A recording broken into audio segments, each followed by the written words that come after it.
episode 6 of TemTalk, a podcast dedicated to the creature collection MMO Temtem. Kennedy, how are you doing today? I am doing fantastic. Glad to be here for the first time ever tonight. And I'm excited as well to announce that we have another host with us today. We have Heron Crane with us, who's a big participant from the competitive side of the scene, and he's joining us today because today's main topic is going to be a little bit of a deep dive on the competitive side of the game and PvPing, how to get into it, how to get better at it. Heron, how are you doing? Oh, I'm great. Thanks for having me on. No, it's a pleasure to have you on. For those that don't know, if anyone that's been watching the Temporium tournaments, you're going to recognize his name for sure, as he's been a participant and a finalist and placed well in multiple tournaments. And so he's going to be our expert in the field in that area. I think just last week you said you finished third in the tournament. Is that correct? Actually, last week I only made it to the quarterfinals, but the week before I did get third place. But yeah, I wouldn't call myself an expert, but I'm learning every day. And so you're the show's expert. You've been dubbed it, and you have to run with it now. You're our right, competitive PvPer expert.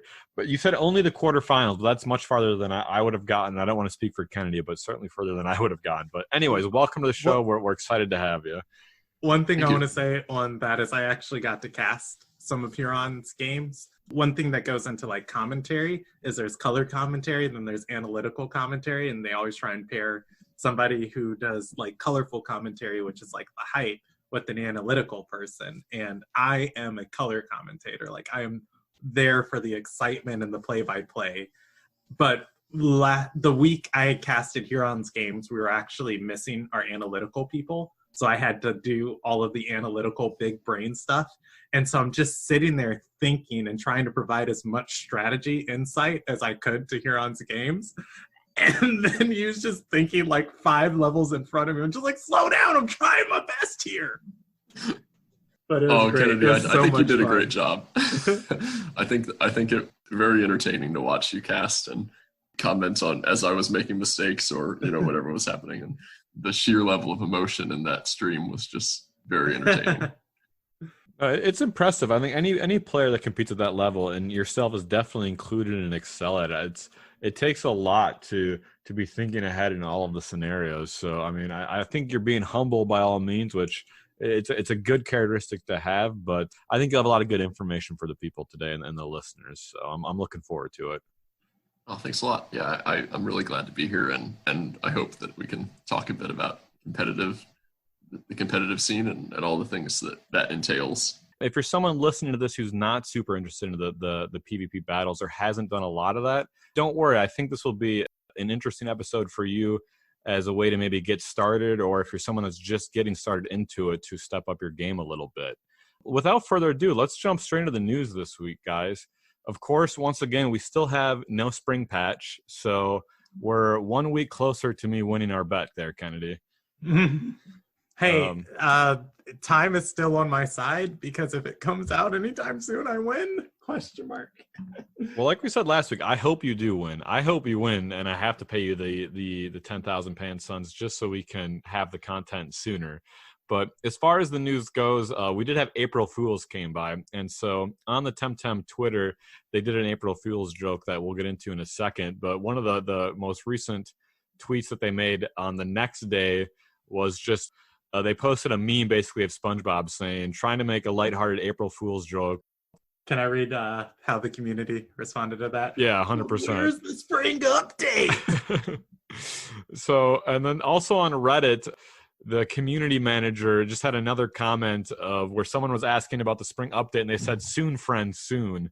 So again, that's the same thing we've heard 2 weeks in a row is soon. I don't know how soon is, but Heron, what do you got any insight? When do you think the patch is going to come out? Well, surely soon now is sooner than 2 weeks ago. So I'm hoping that Kennedy wins that bet as well. Yeah, well, see, if you take and you look at her message, or rather their message, the community manager, soon has 4 letters in it. Friend has 6 letters in it.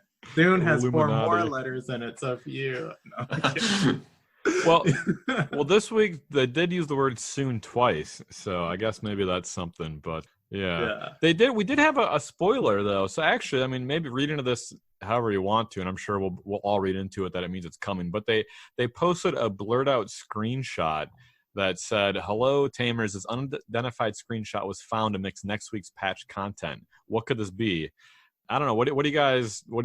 Any speculation yourself on what we're looking at? It's obviously someone throwing out tem cards, but yeah, I wanna explain the image to everybody. It looks like a trainer who has their hand outstretched towards the camera, and it is zoomed in narrowly on the way it does right before like a battle happens. And there's like a background that kind of looks like a stadium background. And then there are 6 Tims around the trainer's fingers as it's extended towards the hand. The Tims that it looks like, Grandpa, Xenorath, Adoraboros, Kinu, Valash, and Nesla. I think that this means that there is going to be in-game matchmaking for casual battles too, as well as competitive battles in the upcoming patch, because competitive battles, you either take in 8 Tims and you pick 5, or you have your team of 5 that you're in. So the fact that there's 6 Tims around this trainer's fingers makes me think that it's either PvE content or alluding to there's going to be in-game matchmaking for casual battles, because I don't think we're getting PvE stuff in this patch. At least it wasn't on the roadmap for it. It's interesting. Do they only throw out the tem cards? I mean, at the very beginning, when you throw out your first 2 Tems. So I was reading into this that it means that there's some content where all 6 Tems are going to be in the field at once. You think that's a possibility, or do player battles show all the tem cards flying out of their hands? I can't, now that I think of it. Doesn't it only normally show the 2 starter tem cards coming out?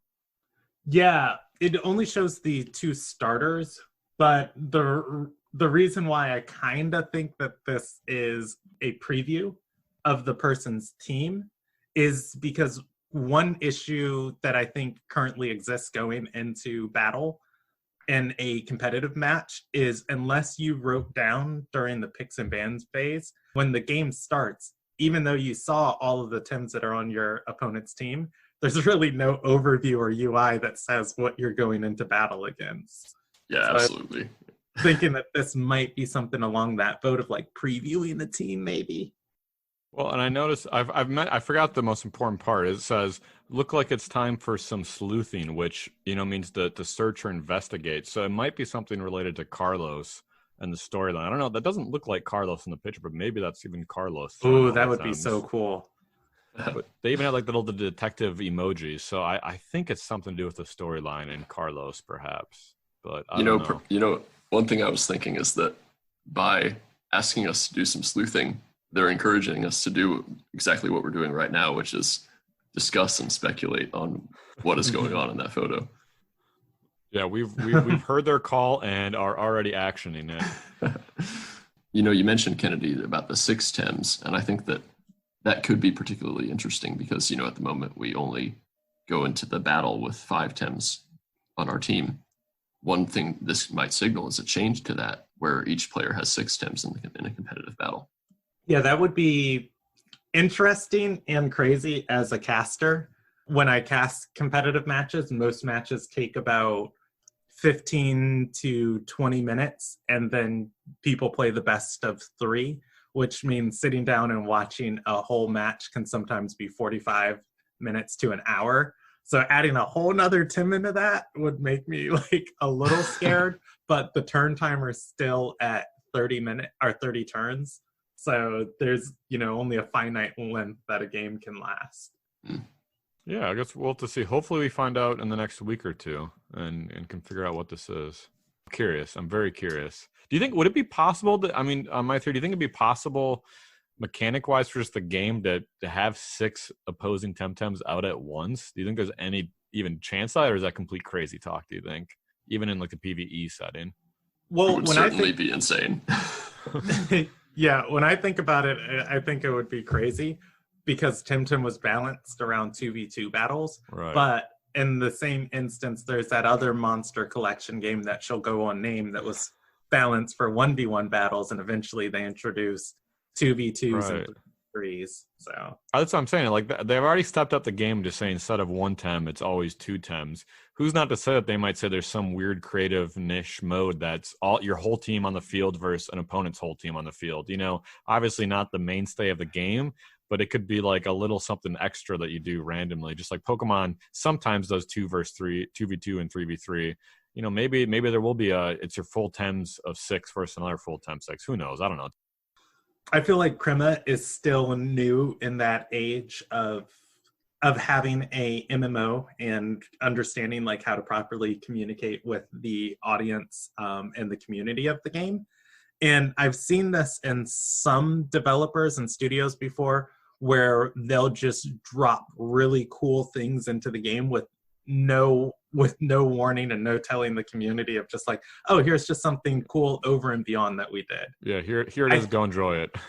Yeah, I think that we already have the roadmap of what they're looking to implement and when, and something like this isn't even on the roadmap. And I think there's such an uphill climb of stuff that they need to do for the game to be in a great, awesome, well, it is in a great, awesome state, but for it, to keep developing to that completion state, that going over and beyond that and adding in random quirky features, I don't know if Crema's that type of company, but we'll see. I mean, but it might just be like a single battle in the storyline. It might not be a feature. That's true. It might just be one part of the story. Is what I'm saying is they're not saying like you battle other players or it's regular, but there might be one or two instances in the storyline where you have to use your whole team, in this one encounter.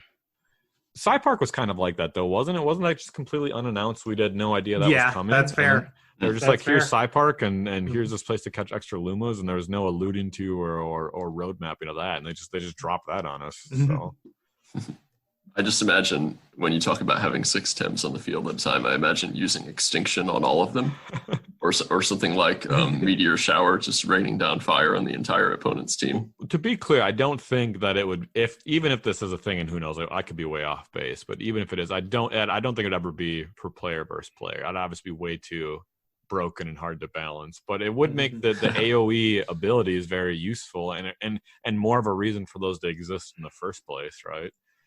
Yeah, that's a good point.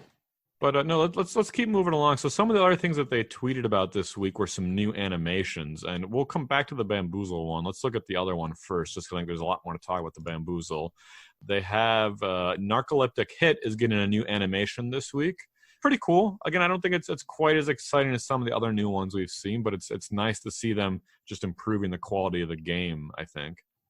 Yeah, I think a lot of people don't really appreciate the amount of, say, work that goes into animations and how much they actually make the game more entertaining to watch. And yeah, a lot of these new animations look really cool. I'm just envisioning the new one for Nicho Sai, and the one for, is it Oshidashi, where it hits him out into the distance, or is that... Yeah, one of the melee attacks. Which looks amazing. Yeah, that's my favorite one they previewed by far so far. Yeah, Nicho Sai, like the new... I am banned from using SciPad. And I don't know if anybody knows this, but I am not allowed to have a SciPad on my team. My girlfriend and I are both heavily invested in TemTalk, and we play a lot together and we talk about it together. And she thinks SciPad is like the ugliest TemTalk, and she hates the sound it makes. I agree with her, by the way. And I'm 100% on her side. Yeah, she will not play with me if I have a SciPad on my team. So like, that's funny. just so you're banned. That's been off limits for me. But seeing the Nicho Sai animation, I'm just like, I want it so bad. You have to use Scrunch or whatever it is instead. Right? Oh, I didn't even know Scrunch learns Nicho Sai. I'm pretty sure, right? Am I wrong about that? Am I off base? I don't think he does. I think he is he has the only one? Learn. Yeah, I think it's because it's the Nicho Sai. He's the only one that uses the Sai. I gotta look this up. Oh, you know what I was thinking of? What was the other move I was thinking of? What's the other melee move that sends him flying? Yeah, you're right. Haito Uchi is the one that sends him flying. Yeah. I was wrong earlier. Yeah, it's Doji. Yeah, no, you're right. Side-pad is only used, but I agree with your girlfriend. Out of all the Temtem, like I love the design. I'm very unimpressed by side-pad. I think just an ugly, weird-looking Temtem. Oh, there's a community like of side-pad lovers out there that is they are thinking about. They're raging right now. No, it's you just lost a lot of subscribers. There they all go. No, right. I will confidently say side-pad is my least favorite Temtem right now. I got no problem saying that. The Luma one looks pretty cool though. He looks so angry, and he's got the face tattoo and Type F for side-pad. I don't even think I'm so uninterested in side-pad. I've never even looked at a Luma. Oh wait, no, it's the green. Yeah, see that I think even the Luma is just like this ugly green puke color. No, I'm not about it. I think the thing that hurts so much about not being able to use side-pad on my team comfortably is he's got one of the best typings in the game right now, with like access to some really great moves of like fighting, counters, all of Crystal Tims are going to be, you know, the heaviest hitters, and they're super prevalent on the team. Fighting is super effective not super effective, does 2 times damage to Crystal Tims. And then you have to bring a Fire Tim to answer all of the Crystal Tims on the field. And Water is going to handle do really well against all of the Fire Tim. And so it's just got like a really nice spot in Tim right now. But he is ugly. I mean, and that's not even mentioning his Toxic Affinity trait that makes him very effective with Toxic moves as well. Toxic Ink. Yeah, he can counter any nature Tims that might try to hit him with any nature type moves. Yeah, you guys aren't convincing me. He's still my least favorite. But again, I don't run him either. I'm the least competitive of the three of us as a player, I think. So it's probably a fair standing to be on. The other new animation we got, and there's more than just an animation coming, is with Bamboozle. Not only are they going to introduce a new animation that looks pretty cool with it, but they're also making a pretty big change to how it works by making it a status condition and putting an icon on Tems that have it. So previously, and once I'm done, you guys have to correct me if I'm wrong, as you've seen a lot more Bamboozles than I have. But right now, when someone casts Bamboozle, the game will obviously declare that in the text, but there'll be no indicator after that if a Bamboozle is up or not on a Temtem. So you have to remember if your opponent's cast Bamboozle and if you've removed it, and vice versa if it's on your side. But that's all going to change now. They're going to have a status condition icon showing the Bamboozle's up and the duration of its timer now. Heron, I think I'll be polite and I'll let you talk on it as far as like your experience with Bamboozle as a competitive player, and then I'll share my most frustrating moment of Bamboozle as a caster. Okay, yeah, because I mean, I do enjoy Bamboozle as a move. I mean, it in many ways it is kind of cheap, but I think that it is a good. It adds a layer of strategy to the game because you're predicting, say, where your opponent might use their moves. We should stop real briefly, just in case there's someone that doesn't know what Bamboozle does. Why don't you start off just by starting with that and explaining its exact mechanic on it? Yeah, sure. So what Bamboozle does, for anyone who doesn't know, is basically you target one of your own Tems, or one of your opponent's Tems, actually, and the next offensive move to hit that Tem will fail. So, for instance, if you use Bamboozle on your own Barnshee, and someone uses Crystal Spikes on it that turn, then the Crystal Spikes will not hit the Barnshee. It has a few other niche applications. You can actually screw yourself over if you use it on your own Valash, and then he tries to use Madness Buff, because the game classifies Madness Buff as an offensive move, so he's actually hurting himself, and so that would also fail. But similarly, if an opponent expects that someone's going to cast Madness Buff, they could cast Bamboozle on the enemy's Temtem then and block the Madness Buff as well, right? That's right, yeah. But there is another thing that I noticed in the game, which is kind of inconsistent, which I think Crema will probably address in the future, is that you can't actually Bamboozle a sacrifice. So if Bamboozle your own, or say your opponent's Kinu, you expect they're going to use sacrifice, the sacrifice will still work, which is kind of inconsistent with the Madness Buff being Bamboozled. So maybe they would change one or both of those to make them more consistent.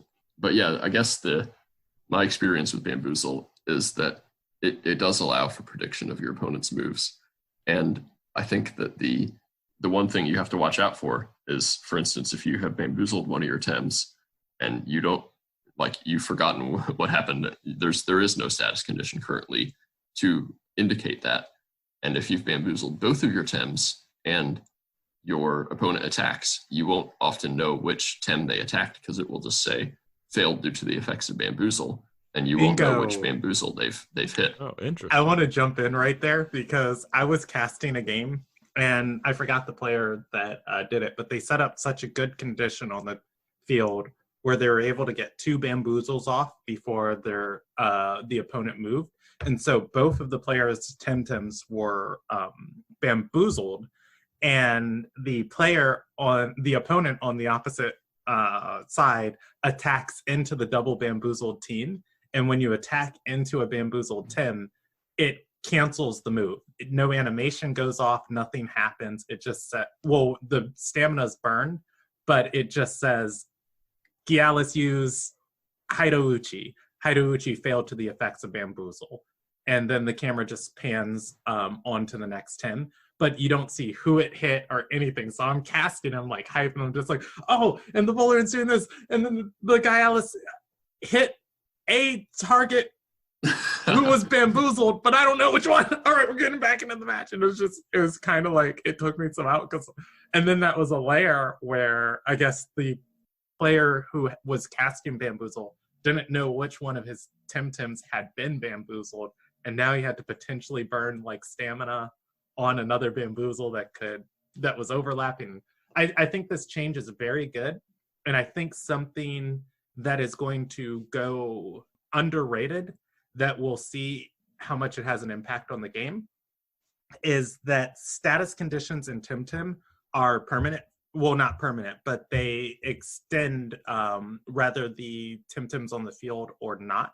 So if you bamboozle a Tem in the past, if you swap out the Tem, because bamboozle's not a status, it goes away. And so the next time that Tem swaps in, they won't be bamboozled. But if it's a status condition now and it has a lengthy turn timer, you could potentially swap out a bamboozled target and swap it in for free later, knowing that the bamboozle is going to eat one move. And I think that might be something cool coming with this change. Overall, I think the animation looks amazing, and I think changing it to a status condition is visually going to help casters and players a lot. And it's going to add some very interesting levels of thought to the game. Yeah, definitely. I agree with everything you just said. And I also think that, this might also affect us. At the moment, you can only have a maximum of 2 status conditions on any given Temtem at any given time. So say you've got 2 negative status conditions on your Temtem, using bamboozle on it would effectively push one of those status conditions off. So it's a big change. It's interesting. I mean, I didn't even think about the fact with if you have double bamboozle up. I thought, oh, this is just a quality of life change for visual impacts and seeing what it is, but it actually does make it easier to use bamboozle to use it, because now you'll know which Temtem you have to replace on if you've done both of them. So it's I think overall it's probably a buff to bamboozle, would you say, or is it somehow nerfed in any capacity? There's a small capacity where it's nerfed. We'll see how prevalent that is. I don't know because there's no visual information on bamboozle, but to my understanding currently in game, bamboozle lasts as on a Temtem permanently. Well, not permanently. It lasts until it's used or they're swapped out. If it's a status, I think there's going to be a turn timer on it. And then you could potentially wait out bamboozles and then attack into the Tem. Okay. I didn't think about that. So there was no turn timer. It did last forever. Yes, okay. Well, it's good. So it's stronger in some situations and weaker in others a little bit, but yeah, in overall, every other situation, I would say stronger. Yeah. No, overall, I think I like the change. I mean, it sounds like you guys do as well, or at least you do, Kennedy. So yeah, I do as well. I think it definitely has more positive applications than nerfs. And also, I want to agree with what you said at the very beginning of this section, where people, I think, when they see these little newses about a new animation here or there, you're right, they don't appreciate it that much as compared to like a new patch. But you're 100% right. Is one of the things that makes, I think, Temtem such a fun and good game is you don't even appreciate it, but it just while you're playing it, everything looks so good and feels so good and runs so smoothly. And them keeping to tweak those quality of lives and making it more fun and engaging with these little tiny incremental steps really just adds up to a high overall quality product of a game. Now for what we all came here for. Read the next bit of news. Yeah, Andrew. so April Fool's was in this last week. So any company, gaming companies with a community facing, they always like to play an April Fool's joke. So for Temtem, what happened at the very beginning of the first start of this was a tweet that had like these yellow warning signs with exclamation points saying, "Caution, confinement for number 12 has been breached. Do not," and I repeat, do not engage with the subject. And if you're clever, you'll figure out that number 12 is the number assigned to Tataru in the Tempedia. And of course, the next tweet was all of a sudden them basically tweeting from Tataru's perspective, saying, "Hello, friends, it's Tataru hours now. As the new CEO of this game, Tataru will be taking over, and you better be nice, or Tataru wipes all your Lumas." Two things I think that were really, really funny about this tweet is Tataru took time to respond to pretty much everyone who tweeted at. I didn't even see that. Yeah, pretty much everybody who responded to any of these tweets got a reply, and at the end of every sentence Tataru typed to them, it typed out "friend," and it spells friend FREND as it did in this tweet of like, "Hello, friends." And everybody was, "Oh, hey, friend Tataru is your Tataru friend." And the other thing that I thought was really funny is they changed their Twitter handle for the day from Temtem to CEO Tataru, and was just going ham with tweets all day. I loved it. I think that's the kind of thing that, it's good that they were engaging with the community, and sometimes I think as someone who plays games, I'm much more likely to get involved with a game where I feel like the developers actually care and want to engage in a dialogue and are lighthearted and don't take everything too seriously. I think it's a good thing. It's fun to have them have a sense of humor and have a little bit of fun and not take everything too seriously. Some of the funny images that they posted, and one my favorite was they said, "So Tataru heard you've been looking for these," and it's a picture of him holding up the crystal skates. So I loved that joke coming back, and that still being a meme that they're making fun of themselves.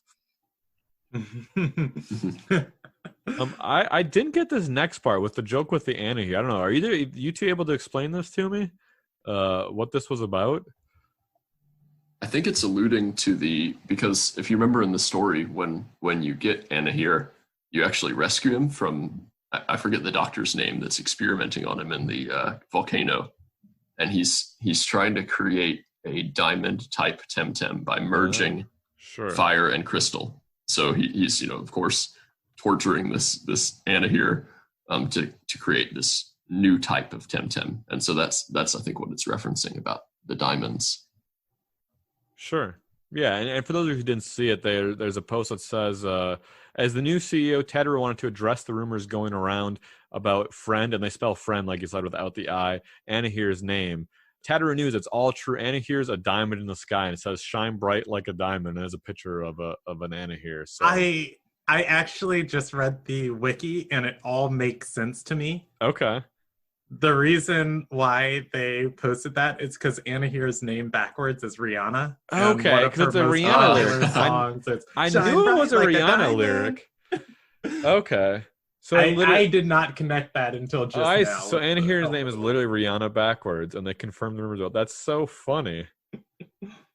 Oh, that's a really, I mean, I'm like stunned processing that. So the idea is it's supposed to be a diamond Temtem. That's what they were going for. So they picked a singer's name who has a song that mentions diamonds. Wow, they went deep on that one. I love it. That's really funny. What did you read on the Wikipedia that made that clear? Or did it just say that that's what the name's from? So here it is. Anna here's name comes from Anak in Telverlier, born in Indonesia. So its name means born from Anak. its name was for a while rumored to be Rihanna backwards, which was confirmed on Twitter. I say confirmed with quotation marks. Right. Confirmed on Twitter while CEO Teteru was in control on April 1st, 2020. Oh, that's really funny. And then I remembered her "Shine Bright Like a Diamond" song. Yeah, no, I saw the post right away, and I'm like, I'm like, that's funny. They used a Rihanna a lyric, but okay, very cool. The only other little news segment thing I got is, and this is going to kind of roll into what have we been doing this week. So I'm gonna just start right off the bat and talk about my week, guys, and I got to rant and vent myself about this. So we've talked about in the past how I've never been tempted enough to farm Lumas, and it sounds so grindy to me. And I've been waiting for a Luma that I really care about to show up in Park.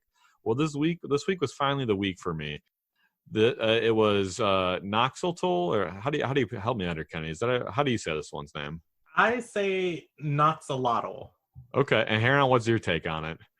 I think I agree with Kennedy because it's meant to look like, I don't know if you know what an axolotl is. Oh, but it's sure. A type of animal, and it kind of looks like that. So I think it's referring to that. So I was like, the Luma of this is the first time I've been like, okay, that is a Luma that looks so cool. I gotta have it. This is gonna be the week. I'm grinding in Park. I'm gonna get my first Luma. Enough's enough. I'm jealous of not having a Luma. And so starting Monday, you did it, and you got a great Luma. And end of the story, right? Yeah, wouldn't that be nice? No, right away, I got done with work on Monday, and I spent all night from when I was done with work to when I went to bed, just grinding in Park. And of course, I didn't see a Luma. And the next day, I worked on it off and on, and I grinded for a couple hours at night. Still didn't get a Luma. The next day, I spent a little bit less time, but I still kept working on it. And I think I didn't time it, but I put in at least 12 hours. And I did not get one. And I'm fully committed that the decision that I don't like Luma farming, and I don't think I'm going to do it. It's unequivocally, it's boring to do. It's not fun. It's very boring and grinding. And I mean, sure, it's great to do if you're watching a show or something and some people like it, but I can officially say it's not for me. And that was coming back to the news. So there was a post on Reddit where someone said the title was "Luma hunting causes burnout and you know it." And the game director, Exia, actually replied and said, "Lumas are an optional activity. If you don't enjoy hunting them, that's totally okay. You don't need to do it." And they even went on to say, "I agree it's a boring activity, and that's why I, as a player, don't do it or didn't ever do it in any Pokemon game. However, if you have a suggestion to make a more interesting activity while keeping the current rarity of them, I'm all ears." So I can't agree with this more, and I think it's so important for the community because people get so frustrated about how rare Lumas are and how long it takes to get them. But everyone has to remember that it's just a cosmetic thing that you don't have to pursue, and no one's making anyone spend this grindy time. So I rant over. I'll let you guys get in a word edgewise here. I think I got most of this out of my system, but go ahead. I hope you feel better now. I mean, I feel you on that. I was telling both of you before we started this recording that I've been a bad Tim co-host. I actually only played Tim for about 2 hours this week. And it was when I saw the reset for Park, and I was like, yes, new Park, 3x Luma rates, 2.5 Luma rates, toxic Tims. I'm all about poison control as a meta. Let me go get a Platypet because I want to be able to have like a Luma version of this into the future. And I went and just right out the gate, I hunted Lumas for like 2 hours. And then at the second hour, I was just like, I don't think I care enough to sit here for potentially, 13 more hours for the rate at which, you're statistically supposed to get a Luma. And I was like, okay, I'll just come back tomorrow and do the free Tim. But I was just like a little burned out from Luma hunting. And so I just kind of took a break this week as far as playing. So I completely agree with that idea. I was thinking of a weird suggestion I guess I'll let Heron reply, and then I had an idea for Luma hunting, and I'll say that later. I don't know if I have much to add. I think I agree with both you guys. I think it's one of those things. I mean, I feel like it incentivizes grinding, and I feel like a lot of decisions that have been made in the game, as much as I like the new updates and everything, I feel like it's designed to punish a very specific subset of players. Like say when they nerfed the Luma encounter rate, the only people that's going to hurt is new players, because the people who spend all the time grinding and have hours on end to just run back and forth in a patch of grass are not going to be really affected by a small Luma rate, whereas someone who doesn't have all the time in the world to devote to the game might never see a Luma as a result of that. So I think it's kind of like, I agree that there needs to be some other incentive or something else that say players could do concurrently while hunting Lumas. So it's not just repeating, oh, okay, run back and forth, run away, I didn't see Luma this time, run away. And it's just, it can be very just soul crushing in a lot of ways. Agreed. Which is why I don't do it. One thing that I was thinking about as far as to make Luma hunting more interesting was if there was some way to have drops inside of the game, as far as from wild Temtem encounters, or even getting an item back from the breeder whenever you get an egg, or maybe when you turn in your free Tem Society, every X in 1,000, every X in 1,000 times you do this, there's a chance that they'll say oh, your two Temtem were breeding, they used the DNA trait, and it the residual energy was captured in this thing or something, and here.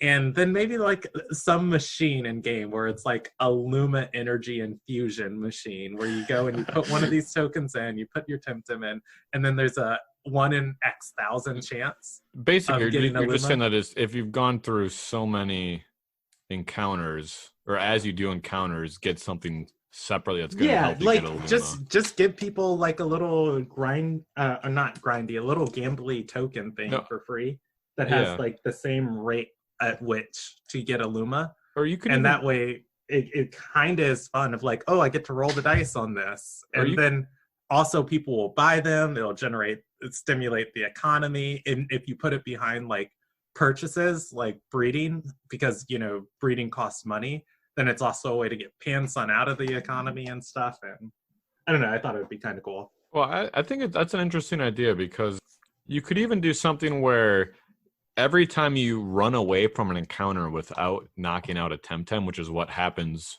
only really when you're Luma hunting or you're just trying to get through grass. But if you're TV train, you're capturing Temtem, it doesn't happen.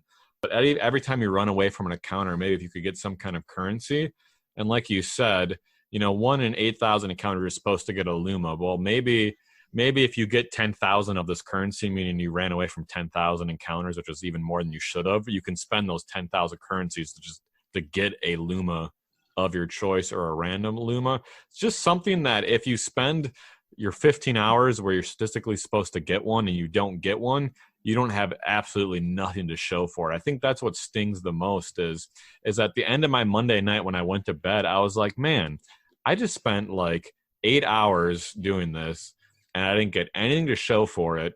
And I could have done one of two things. I could either be doing something else in Temtem. I could have been breeding. I could have been farming for free Pansuns. I could have been TV training. I could have been competitive battling. I could have been doing anything else, and I would have gotten more out of my night, where it feels wasted now. Or I could have even just been playing a different game that's more fun, which is not a healthy thought for Temtem to be having. So the fact that you get absolutely nothing for it, I think, is makes it sting. But I mean, I think it's a catch-22, because at the same time, Lumas aren't cool if they're not rare. They have to be rare. That's what makes them so cool. And overall, I'm not upset about Lumas being in the game. I think Lumas are really cool, and I would be sad if they didn't have them. I think the game should have them, but I get why it's frustrating for players. Yeah, I think it's finding that delicate balance where they remain rare and remain something to strive for, but it's not, impossible to get one, for instance.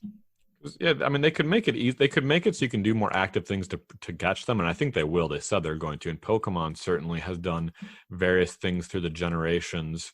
I know in some Pokemon games, if you complete your Pokedex, you have an increased chance of shinies. And then even that's cool. and even in the they could do something like that with the Tempedia, or in Pokemon Go, as you successively catch the same type of species of Pokemon over and over, you slowly increase your chance of the next spawn being a shiny. So literally, you just work your way into a shiny by just capturing this. So it'd be like catching the same Temtem over and over. Each time you increase the percentage odds the next one, so you know you're going to get one. So it's things that you can guarantee and work towards and achieve. You still have to grind for them, but it's not completely random. But I mean, I do see that the second that they add something like that and they make them easy to get, people won't care about getting them as much once everyone has them. But I definitely think they need to do something to make it a little bit easier, at least. Just I think well, they're not even easier, just like a little bit more fun.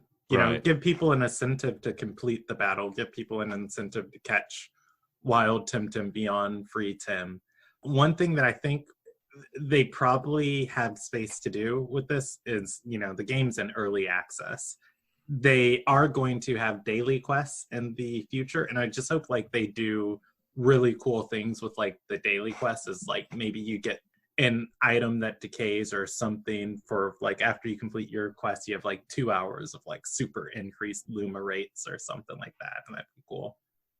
Yeah, I mean, the closing thing I'll say about this before moving on, I'll let you guys add anything else, but, you know, like the title of this thread, I agree with it and I don't agree with it, where Lumen hunting causes burnout and you know it, and the player seems, you know, based about to be kind of complaining about it.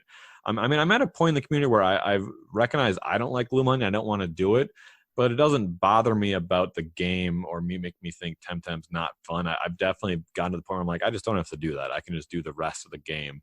And I think, I don't know if it's a majority of the players, I don't think it is. I think it's just a vocal minority on Reddit don't feel that way and get kind of worked up about this and just need to try to be able to come to terms with being okay with not spending their time doing it. But in all fairness, I do see their side that if the developers are going to put a little carrot on a stick and dangle it in front of players, they're going to encourage players to do it. And is it a smart decision to be encouraging players to do something that isn't going to be fun and ultimately might make them leave the game? No, it's not. So I do think they need to do something about it and change the mechanic.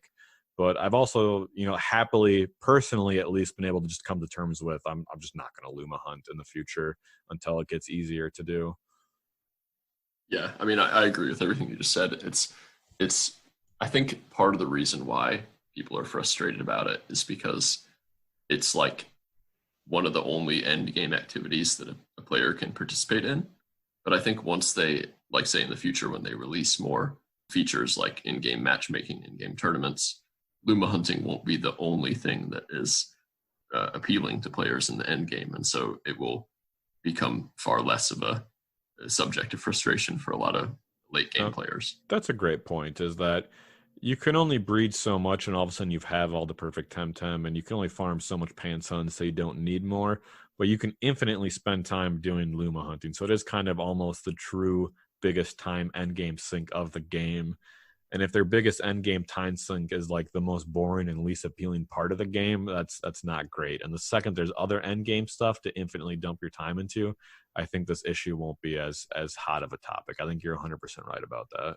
I would just like to conclude this conversation by saying I'm in the 5% of players who does have a Luma. Yeah, you're sure. 2 Lumas. You have 2 Lumas.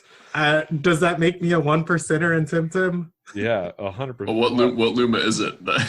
I have a Luma Mushi with the good ability, and I say good with quotation marks, and I have a Gazuma with the good ability, again with quotation marks. Nice. Mm-hmm.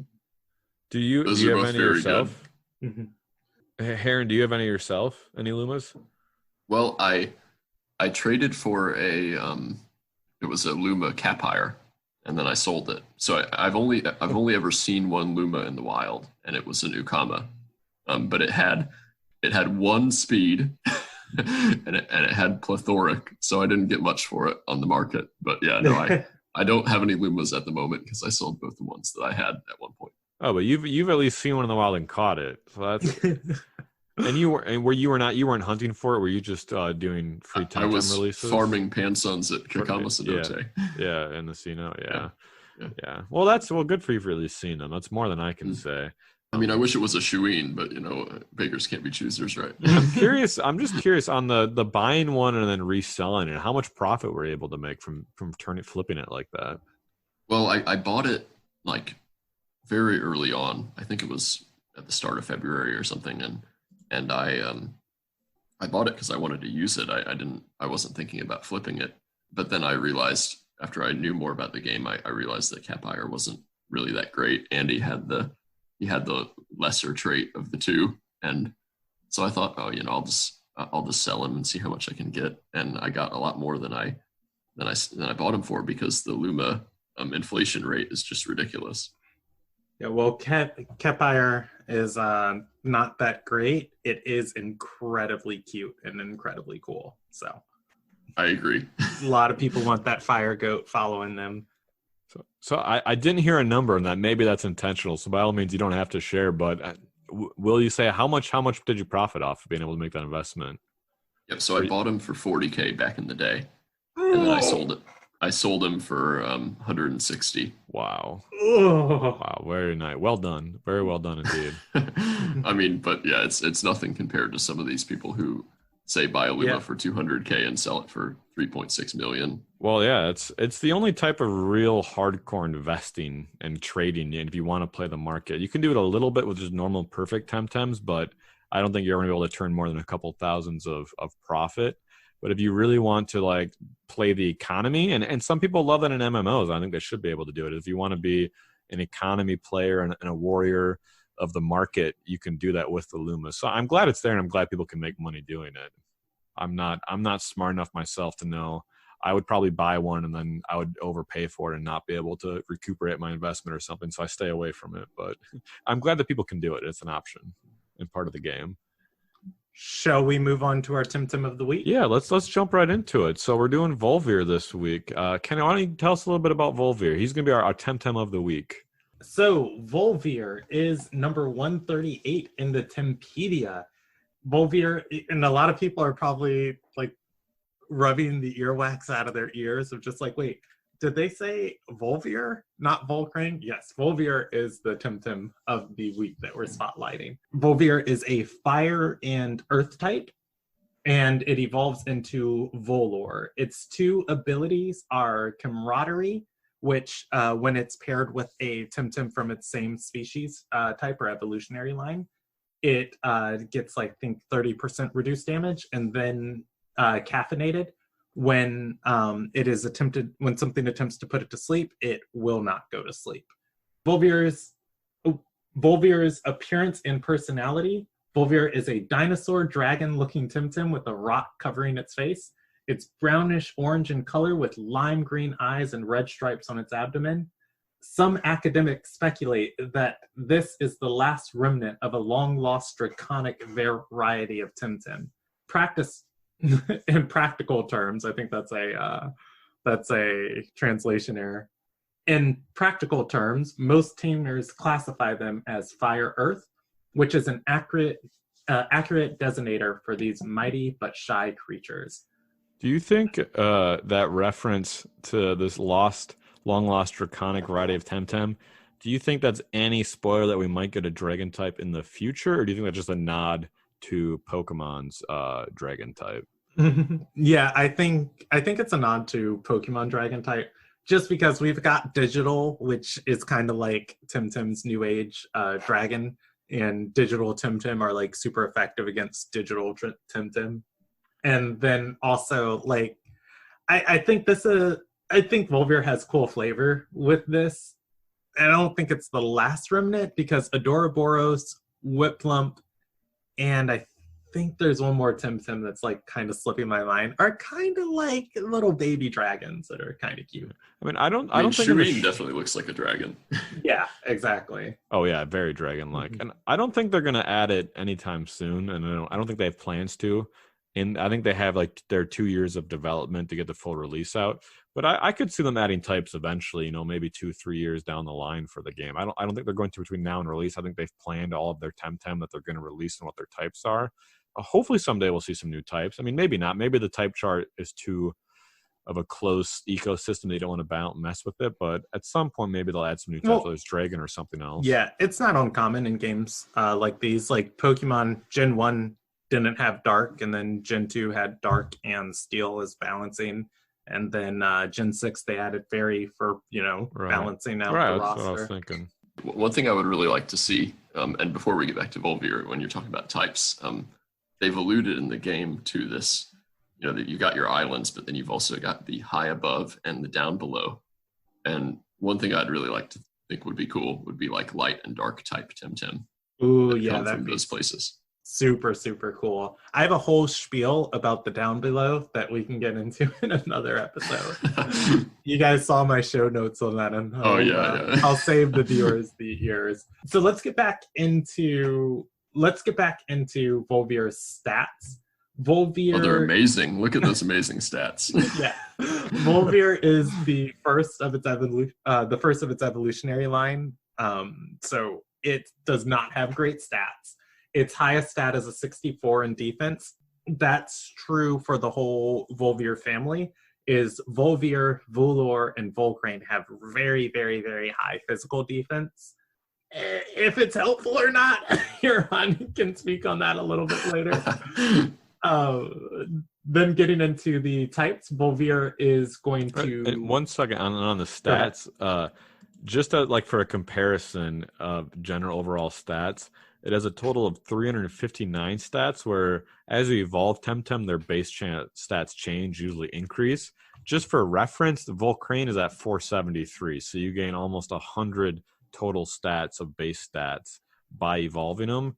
And if you look at the stat chart for any Temtem, they're heat maps by color. So if it's a high stat, it'll be bright green. If it's a low stat, it'll be dark orange.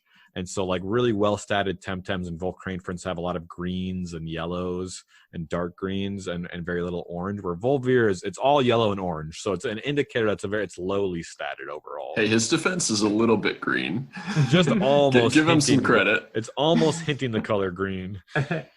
Now, Vulvir's family, Volcrane especially, is one of the reasons that people pick Tims the way they do in competitive games.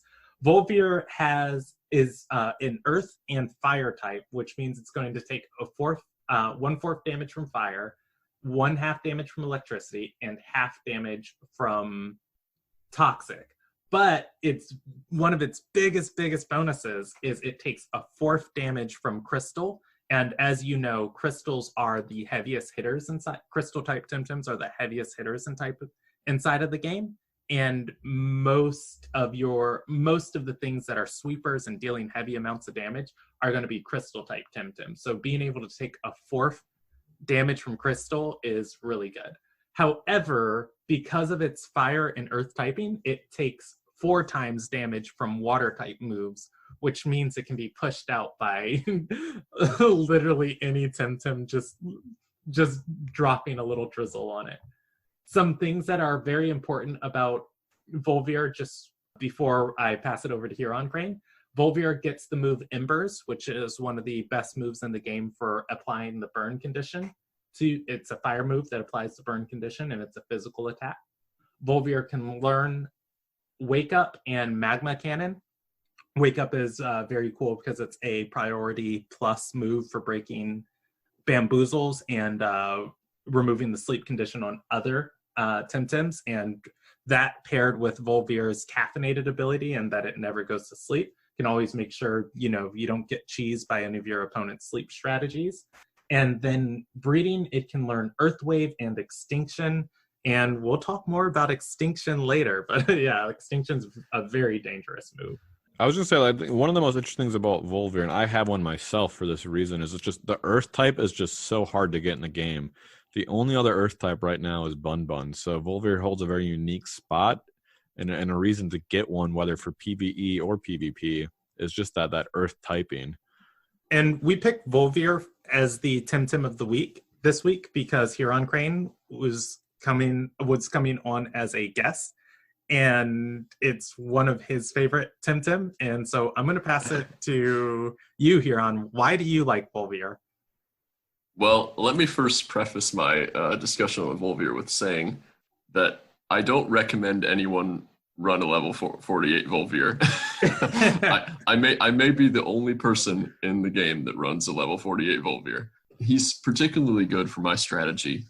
I think that we can talk more about specifics of my strategy later on after the break. But the one thing that makes Vulvir really appealing to me is the caffeinated trait. So you may think, oh, camaraderie is pretty good. Say I run Vulvir and Heron Crane, and I could get an extra reduction to damage that way. And, that could be viable. But caffeinated in particular is really good for an extinction and relax strategy. Because say you're using relax on your opponents and you're wanting to cast extinction in the same turn, you can use relax, put your opponent's Tems to sleep, and still cast extinction with Vulvir. And, that doom clock can start ticking as soon as you use those moves, and your opponent's Tems are asleep and unable to do anything. So it's very appealing for a very niche strategy. Andrew and I were talking about this, I think, like 2 weeks ago when I don't remember, but one of the really cool things about Tems in general is that it provides all of these cool areas for strategy where you see Vulvir isn't the only Tem in the game that's, not the final leveled up version of its family that has good uses on a team. There are other Tems that also get ran that, aren't the highest, the final evolution of their line. And I think that that's really cool that some of them can find places inside of teams and really, really viable places. Because I watched Heron Crane. I casted a game that Heron was playing in, and he picked Vulvir, and I was like, what is he doing? And then I saw the rest of the match and I was like, oh, and then the next game Vulvir got banned. So it's very nice that all of these Tems are able to find their place on a team. If you really just put the time to sit down and think, pair Tems that work well with each other. It definitely allows for more team building, I think, opportunities when you can hold the Tem back and stop it from evolving. I think Rise probably sees more play than his evolution, Rykon. What do you think? Yeah, 100% agree.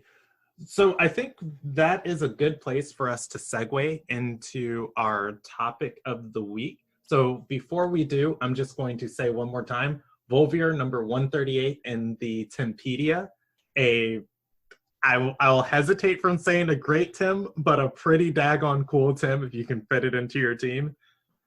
Go out and try it out.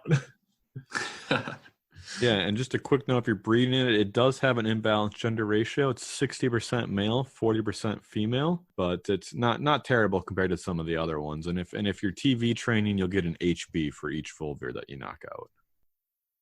All right, so let's get into our main topic today, and that's going to be competitive battling and player versus player.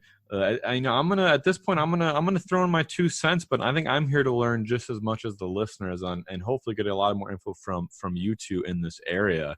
As I was telling you guys off the air, and for listeners, I don't want to spend a lot of time in this show going into the exact meta right now and going over a tier list of the Temps or talking too much about what specific Temps are really good or really weak. I more want to just focus on high-level strategies and concepts and terminologies, things like the types of teams to design, what the different roles are, and information that's going to be able to help players throughout the game as patches come out and the meta shift. I think that a good starting point right there is talking about the different types of roles that Temtem can fill on a competitive team. And I'm gonna leave it right there and let you guys run with it if you want to jump into this part. I will talk about sweepers and walls, and then I'll let Heron talk about supports and any other types there might be. One thing that is important in Temtem is that lots of Temtem fill different roles, but the roles are kind of static of what you need to make a generally a good team. We talked when we talked about stat changes and basically like how Temtem calculates stats, when we were saying when you increase a stage of a stat, it increases it by first 50%, then 100%, 150%, and then et cetera, up to 250%. Because that formula is a reciprocal, normally it's better for it's better for raising stats. You're going to get more bang for your buck for raising stats than you're going to get for focusing on lowering your enemy stats. And so things like that create situations where you want Temtem that fill the roles of sweepers and walls. And so what a sweeper is somebody who you raise their stats, or they just have high base stats in general, and they deal a lot of damage, and they can consistently put out lots of damage every single turn. It's very, very easy to think why you want a sweeper on your team. You win the game if you knock out all of your opponent's Temtems. So the more damage you can do, the faster that can happen, the better it is. But the other reason why you want a sweeper on your team is because as advantageous as it is for you to raise your Temtem stats to deal more damage, raising your Temtem's defenses to negate damage is also a super viable strategy. And there's some Temtem that can get like really, really, really, really, really, really hard to deal with, that become walls that stall out your team because their defenses get so high that you might burn 30 stamina on a move and deal maybe 10 damage to them where they might have 200 HP. And you can imagine in a situation like that, you're going to take lots of turns to kill this Temtem, and Temtem games at turn 30 are over, and whoever has the most HP and most Temtem alive at turn 30 win. So you need to be able to deal lots of damage before these Temtem get really tanky. And so that's where the interplay of sweepers and walls come in. You want a sweeper that you can get you can get its stats up real high, really fast, so you can deal lots of damage before your opponent can set up any of their strategies. You want walls on your team so you can have something to take that high amount of damage and burn all of the stamina out of that sweeper. One of the really cool things about Temtem is that with sweepers, you can't sweep a whole team, because when you run out of stamina, your Temtem's either going to overexert and hurt themselves and kill themselves, or overexert and not be able to use a move. There are a few abilities that let them consistently keep overexerting, or where it's a good thing to overexert. But most of the time, a sweeper can't carry a game on its own. And walls are there to switch in, pad blows, and prepare the board state so you can set up a strategy. So just to overview again, you want sweepers so you can deal lots of damage and knock out your opponent's Temtems. You want walls and stallers so you can switch in and play around your opponent's sweepers. And it's a little intuitive, but I'll just clarify. You'll hear people say physical sweeper, physical wall, special wall, and that's referring, of course, to the stats. You know, the special attack, special defense, attack. Physical being just attack and defense, special being obviously the special. Generally, you know, certain Temtem are only really good at one of the two, and to min-max, you're gonna completely max only the special attack on a special sweeper. There's a few rare exceptions. I don't know. There could be some hybrid sweepers. I don't know. Are there any examples of that right now in the game? Valash is one that has an equivalent amount of attack as it has to special attack. It's generally better to run it as a special attacker, but it can do both really well, and it can kind of be a switch up if you end up running a Valash as like a physical attacker. And correct me if I'm wrong. I mean, people usually specialize in being a physical sweeper or a special sweeper. Is there a little bit more room for wallers to be covered in both types, or do you guys think it's strictly that there's pure physical walls and special walls right now? I think that a lot of Temtem specialize in one type of defense, but others, like if you think about Pig Epic, he's got pretty equal defense and special defense. A lot of Temtem do specialize in one type of defense. I was going to say, Heron, before we go into, before you start talking about buffers and weapons, do you have a few examples? And I'm putting you on the spot of just give some people some examples of what would be a physical and special sweeper and wall and star. Like, what are common ones people are using now in the meta for these roles?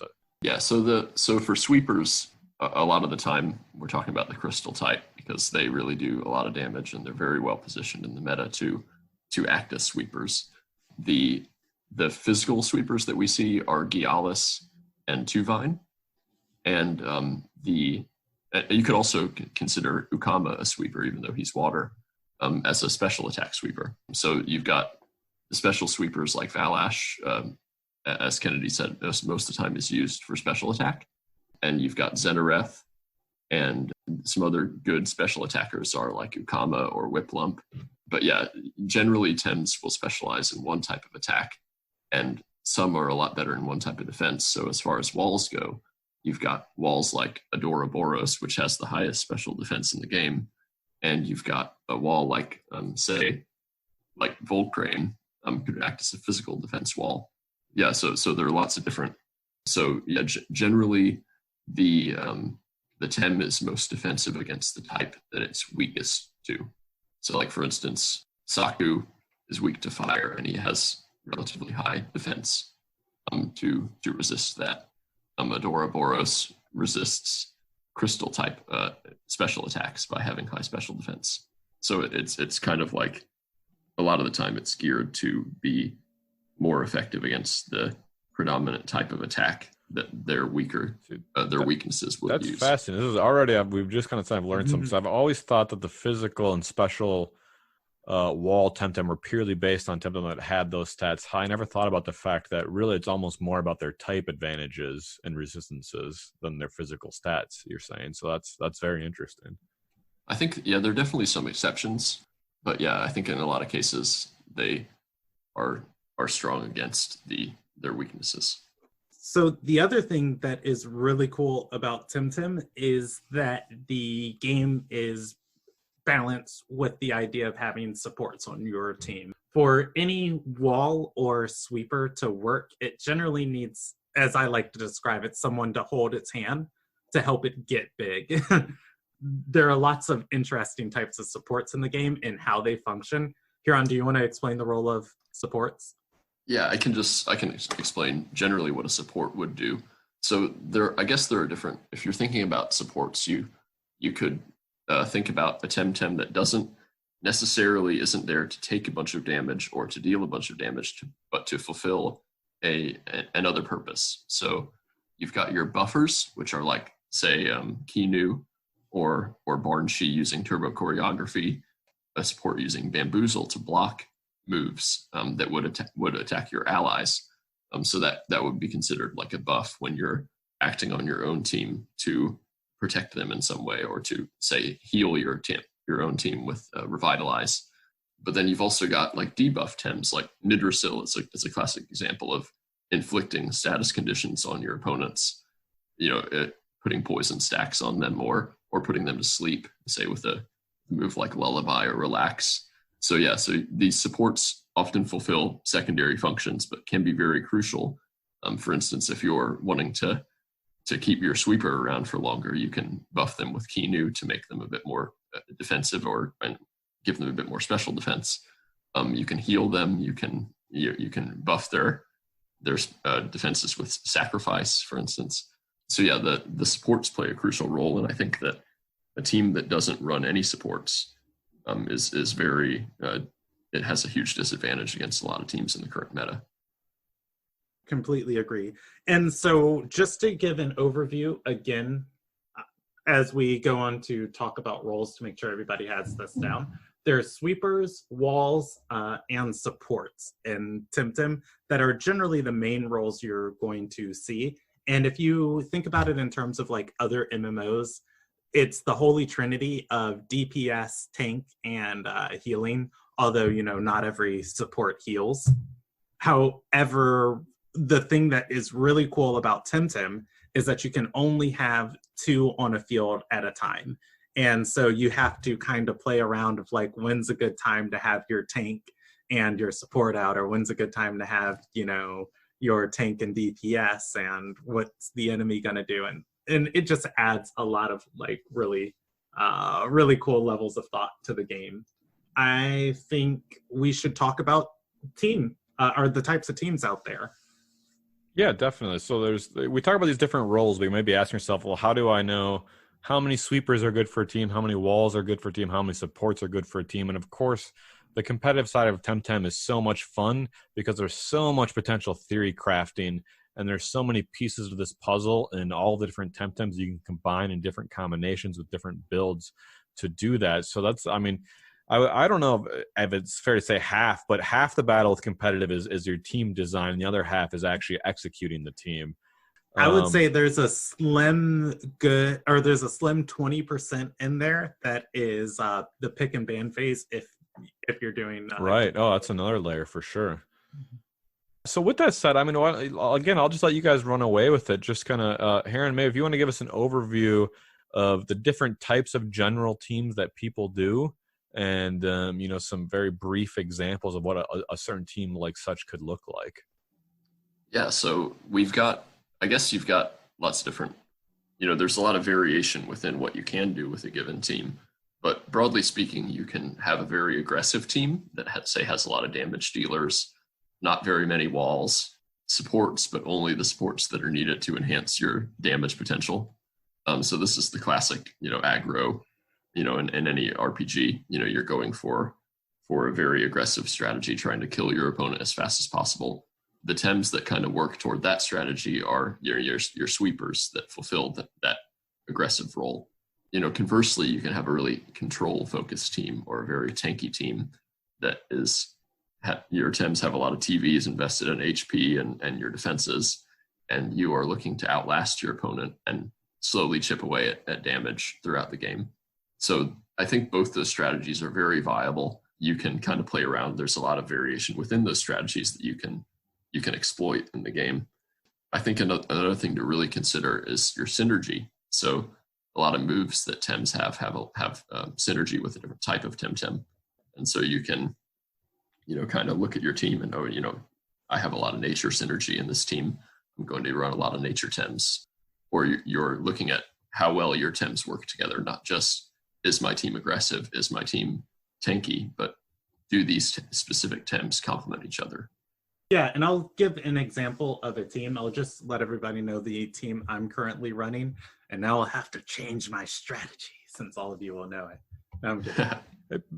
Before you go into your example team, I think I like the flexibility in team design. I think it's interesting on like a high level review of picking it as a player as a reflection of your play style and what angle you like. I mean, not only is it a reflection of maybe you really want to play with your favorite Tem or Tems, or you want to build around a certain Tem, but there might even be a style. Like an analogy I can think of is, I'm sure a few listeners, I don't know if you guys do, but play like Magic the Gathering, where there's the color wheel, right? And in Magic the Gathering, for those that don't know, there's different colors of cards and people build decks and they have themes. So like in Magic, a red player is very aggressive, where a blue player is very controlling and defensive. And even in a game like Temtem, you see that, and you might be a type of player that wants to play very aggressive and make a lot of aggressive teams, or maybe someone wants to be more controlling and defensive, or maybe you want to be rounded and do all of that. But I like that there's that element of reflecting your play style and your personality in your Temtem team and your approach to competitive play. Yeah, picking up from there, I will give my team. My team is a pretty basic type of team as far as how I have the roles arranged. I am using a mix as a special sweeper. I am using a mushuk. It functions as a physical sweeper for me, although a lot of people run mushuk as a physical wall. I am using a Anahir, which is a crystal and fire type. I use it. It is very, very bulky. It's my answer for fire, or not for fire Tims, for crystal Tims. Generally, when any crystal Tim sees an Anahir switch in, they run for the hills. I have a Gaialis also as a physical sweeper on my team, but I am also running mine with HP investment, so it becomes very bulky too. I have a Kinu as my support and Ukama as a special sweeper, and a Vulvir and Gazuma. And so my team comp, basically what I look to do is since I have those two poison types between Mushuk and Vulvir, I spoke earlier that I'm more of a poison control type of team. I look to start games with my Gaialis and Ukama out on the field. and Ukama has a move called Water Cannon. And I pretty much expect anyone who sees Gaialis on the field to target down into the Gaialis's spot to try and push it off of the field. And so with my Ukama, I Water Cannon, and I switch in either my Vulvir or my Mushuk into my Gaialis's spot to start getting the poison ticks from Water Cannon as it has a synergy. And then from there, ideally, I put out enough damage at the start of the round and switched into enough of a dangerous board state, as both Mushuk and Vulvir are very, very fast and don't need a lot of like setup to be a dangerous threat on the field. And I pushed enough like damage on the board state to force them to switch to a wall or either get their sweepers out.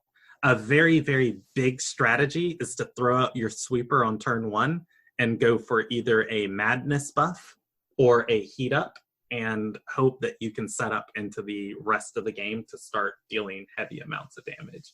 And then from there, my strategy is normally just playing around whatever their win condition is and ideally targeting it down of bringing my damage out as they are setting up for their damage. So knowing that someone's going to set up on turn 1, I normally bring a board state to answer that and ensure that I'm going to outspeed them on turn 2 and deal heavy amounts of damage to their sweeper. And then I go into the rest of my strategy. That's an important part of the team design that we didn't directly mention, but you kind of made very clear, is that openers, like your setup or your original setup or openers, what 2 Temtem you're going to start with, what your first round of moves are going to be, is a big part of team design and the execution of the battle for you. And there's a lot of strategy, I think, that will dictate naturally the rest of the flow of the battle, or at least where it starts with in those opening moves. So it's a big component of it. And openers can be like the make or break of a game. So things to consider when you're like thinking about these roles. A lot of the times when you are, and I just remembered one of my strategies with Mushuk. I run Mushuk as for the poison control and also as a semi-support, so people don't really expect it. A lot of the times with the strategy, you want to think about the holds your Temtem have, because Gaialis does not have a good attacking move that it can do on its first round of being in. It needs to be in once to get a hold to put all of its other moves online. So a lot of the times turn 2, you want to be thinking about those holds when you swap in too, so you can start setting up additional strategies. So your supports that run turbo choreography need 1 turn to charge up turbo choreography. Thinking in a correct round, me if I'm correct in that on a hold move, if you switch in, obviously you can't use a move for that turn with that Temtem, but it does count towards the hold moves. It does indeed, which is one of the cool benefits of switching in your supportive Tims on picking your support Tims as to come in later in the match and then switching them in on turn 2. Yeah, it's like you said, Gaialis doesn't have a good first turn move, so it's not maybe, and tell me if I'm wrong, but I would imagine it's not a very popular opener at the very beginning of the battle, but it's very common, I would imagine. I'm going to correct you. Do people start with it right away? Yeah, throwing out your Gaialis. Gaialis Ukama is one of my starts. Gaialis Ukama is one of the best starts in the game, just because you want your Gaialis. You want, the reason you get a sweeper is they can do heavy, they can get big quick, and then they can do heavy amounts of damage. So what is the guy's doing turn 1 in this scenario if it can't attack right away? It has a move called Heat Up that gives it 2 stages of attack. So when you throw out your Gaialis, you normally heat up turn 1, and it increases its attack by 100%. And then turn 2, it's a really fast Temtem naturally. You're trying to attack and kill something. So a lot of people start Gaialis Ukama, and then pretty much the play is if you see a Gaialis Ukama, you throw as much damage onto the Gaialis as you can to push it off of the field. Which is why I don't ever expect my Gaialis to even stay on the field or live turn 1. Yeah, Heron, I'll maybe let you go, talk about this a little bit, but in general, it seems like with sweepers, a lot of it's about, can you get your sweeper online, set up, powered up, in a position to start sweeping? Some of them, I'm sure, probably come in right off the bag, ready to go and doing a lot of damage. A lot of them need a little bit of setup and stat change. And so a lot of the component, I would imagine, and tell me maybe it is, maybe it isn't, is that manipulation of the sweepers and preventing your opponents from powering up their sweepers or keeping them on the field. I mean, is that true? How much of that plays into your decisions as far as enabling your sweepers and disabling theirs, or harassing them so they can't have an easy time setting up sweepers?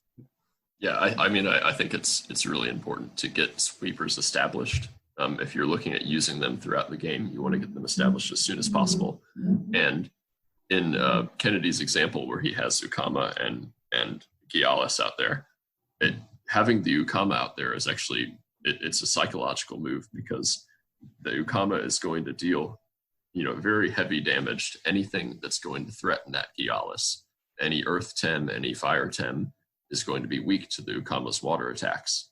And so using Ukama and Gialis as a starting pair is a very aggressive and very hard to counter leading strategy, because you can heat up with Gialis if you choose to, or you can swap him out, like Kennedy said, for a toxic type Tem and get some more value out of that water cannon.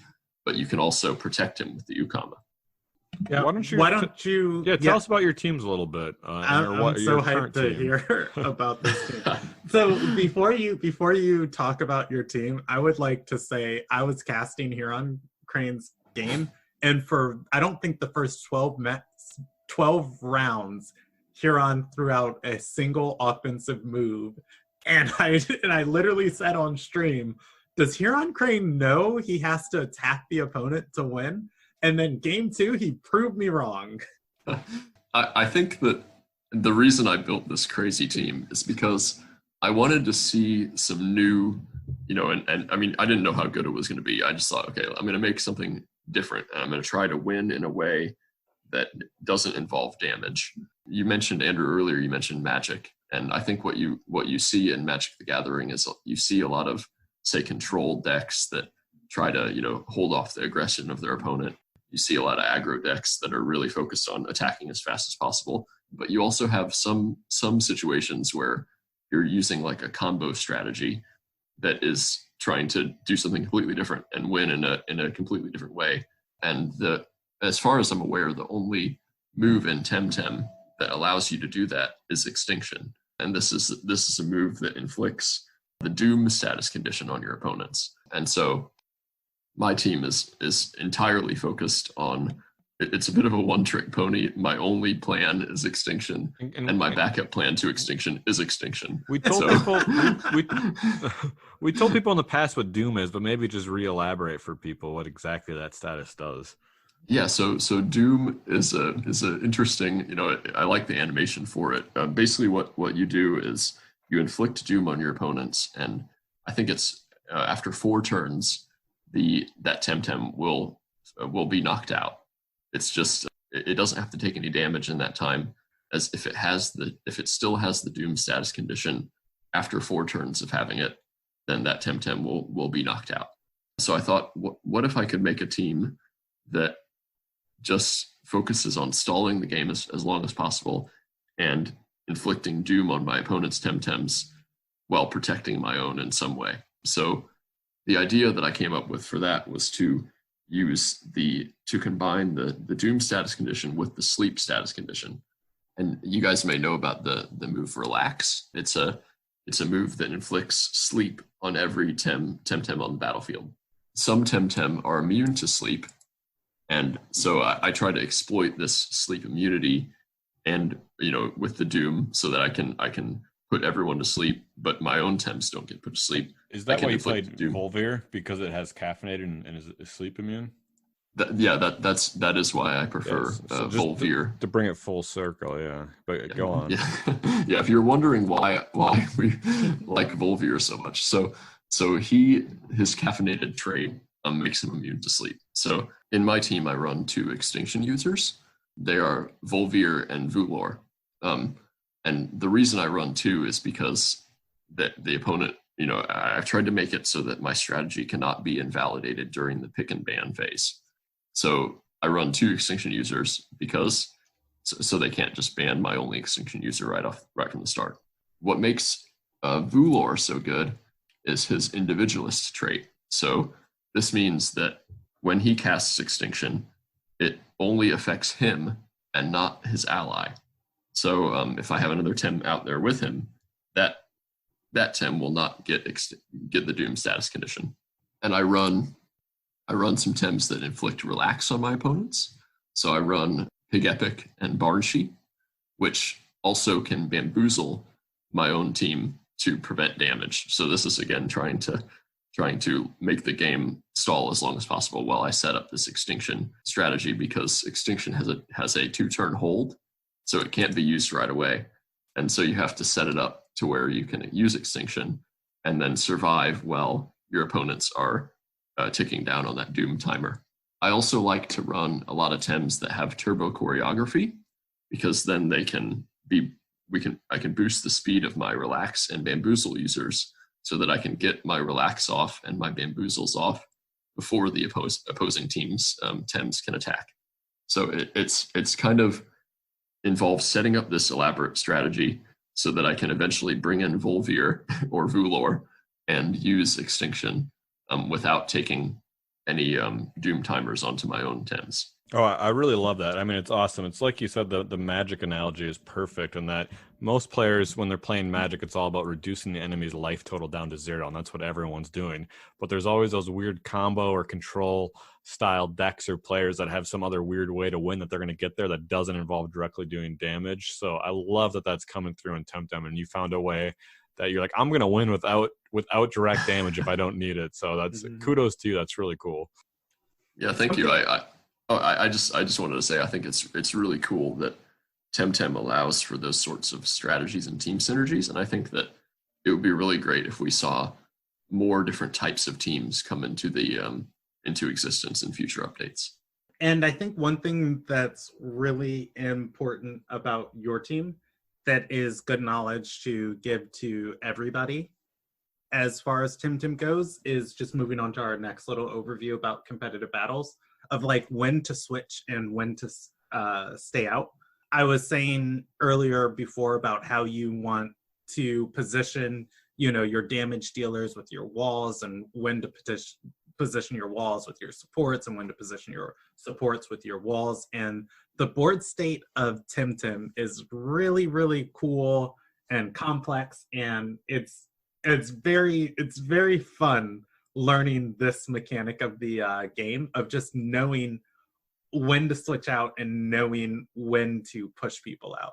So I think as a player, I could give my insight, but Huron, I will, just so I don't put you on the spot. I'm just thinking of this now. I'm going to say the situations that cause me to consider swapping in and out, and then you can add to it anything that you think is important. So sounds great.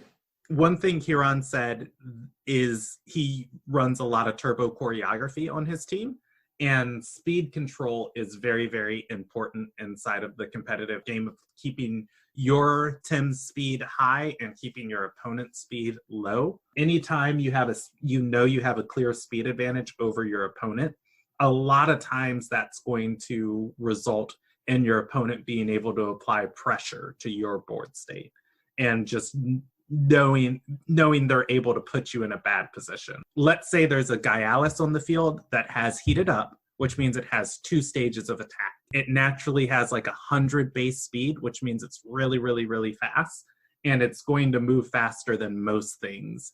If you don't have a priority plus and you don't have turbo choreography on the field, the next turn, Gaialis is going to likely just kill one of your Tims, which means you're going to have to swap out into something that can either take the hit from Gaialis or that you don't care about dying. Now, that becomes an entirely different situation where, let's say you have a heated up Gaialis on the field and you have Temtems that have 1 stage of turbo choreography on them or 2 stages of turbo choreography on them. They now have the opportunity to move before that Gaialis, which means the Gaialis is going to throw damage down the next turn, but both of your Tim's moves will likely go off before the Gaialis kills them, which means you now have the speed advantage, which you could potentially kill that Gaialis before it kills you, which means your opponent should now switch out that Dialis or it's going to stay in and die. So looking for opportunities like that of when to switch and when not to switch, I would say it's good to switch your Temtem out when you're predicting that one of your Temtem that you need is going to die. It's very advantageous to switch your Temtem out when you overexert and you are out of stamina, as your opponent knows that slot's going to do nothing next turn and it's not applying any pressure. It's very good to stay in and apply pressure when you have the speed advantage and you can throw out free damage on your opponent. Currently, it's really good to stay in when you're bamboozled too, to not swap out while you have a bamboozle on. If there are any situations I missed, or if you want to add more insight here on, you can. Oh, I think you're totally right, and I think that the switch outs is one of my favorite aspects of Temtem, because it involves so much. It's like mind games. It's bluffing and double bluffing, and I think my opponent might do this. What does my opponent think I will do? And are they responding to my prediction? So there are a lot of different layers. And one thing that's great about facing someone you've never faced before is you don't know how analytically they are analyzing the battle. That you don't know how often they're doing this prediction and double prediction process. And so the most obvious move might actually be a total bluff. It might be completely unexpected, even though it seems very obvious, because they think, there's no way he would let me do that, so I'm going to switch. I'm going to switch out. But really, then doing that would be almost surprising. Yeah, I've definitely watched matches where it was so. There were so many board states where it's just like, you just attack here and this Temtem definitely dies. And the opponent knows that this Temtem dies and that there's, anything that comes into the slot's going to take heavy damage. The opponent will respond to that state of just like, okay, I have to avoid this. And the other person has read of like, oh, I know he's swapping that out, so instead I'm going to hit here. And it gets into some really, really, really cool next level reads, as I like to call them, reading your opponent's playbook.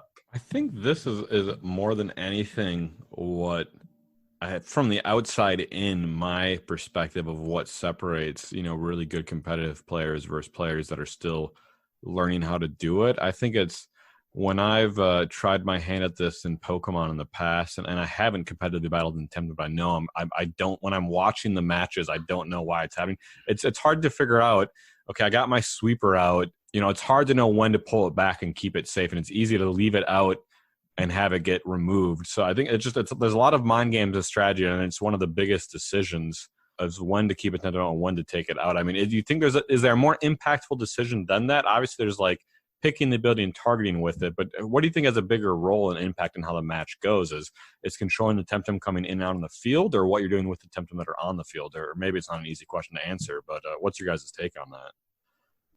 Oh, I think you're right. It isn't an easy question. I think it very much depends on the game.